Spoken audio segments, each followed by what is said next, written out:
ત્રણ હરીનો હોય, 5 હરીનો હોય, 7 હરીનો હોય. સાબકો એટલે એને કોયડો કહેવામાં આવે. પણ કોયડો લેવાનું કારણ શું છે? બહુ સમજવા જેવા શબ્દો હો. કોયડો આ લેવાનું કારણ શું? આ નકરો મારવાની વાત નથી બાપ. ભુવાએ કોઈ ભગતે ભૂલ કરી હોય અને એ ભૂલનો દંડ છે કોયડો છે, હાકલ છે.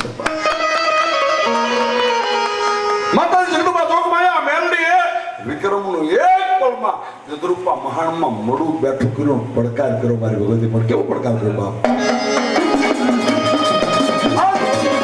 મેલડીની વાત કરો ને બરોબર.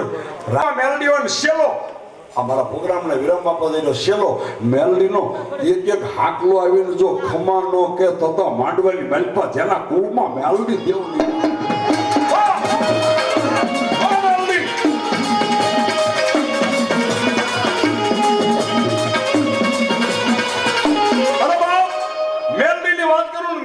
કોઈ વિશ્વાસો બેઠા હોય, મેલડીના કોઈ ભુવા બેઠા હોય અને જેના કુળમાં મેલડી હોય અને હવે તાણે પ્રભાતના પોરમાં દેવીને ધરતી પર આવવાનું ટાણું થઈ ગયું અને મારી મેલડીનો એક હુબકો ન આવે તો આ કાંઠાવાળી મેલડીના માંડવામાં મારી મેલડી દેવની વાત